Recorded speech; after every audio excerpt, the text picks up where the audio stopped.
Bago tayo magsimula, huwag kalimutang mag-subscribe sa aming channel para sa pinakabagong balita at updates tungkol sa Golden State Warriors. Pindutin na rin ang bell icon para lagi kayong updated sa aming mga bagong video. Maraming salamat sa inyong suporta.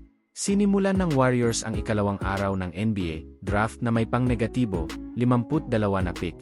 Nag-trade para dito bago nagsimula ang ikalawang round, at sa huli ay nagbayad upang makuha itong muli. Ang resulta para sa Golden State, pera sa Portland kapalit ng Oklahoma City Thunder Reserve na si Lindy Waters at Boston College Center na si Quinten Post. Ang paggalaw upang bilhin muli ang kanilang sariling pick ay iniulat ng maraming mamamahayag. Inaasahang mananatili si Waters, isang 3-point specialist, sa roster bilang isang depth option sa wing. Ang mga huling second-round picks ay bihirang magbigay ng agarang kontribusyon sa NBA level.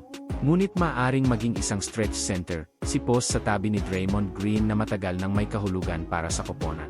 Sa pinakamainam na sitwasyon, matutugunan ni Post ang maraming pangangailangan ng Warriors. Isang 7-footer na may shooting percentage na higit sa 40% mula sa 3-point line sa Atlantic Coast Conference sa nakaraang 2 taon. Maaari niyang bigyan ng espasyo at laki ang posisyon ng center. Isang 24 taong gulang mula sa Amsterdam, si Post ay kilala bilang isang malakas na interior defender na may mahusay na kamay para sa kanyang laki. Nag-average siya ng 17 puntos at 8.1 rebounds bawat laro noong nakaraang season. Sinimulan ni Post ang kanyang 5 taong karera sa NCAA sa Mississippi State bago lumipat sa Boston College bilang junior. Nanalosia ang ACC Most Improved Player of the Year bilang senior at Napabaling SA Conference's second team at All Defense Team bilang 5th-year player.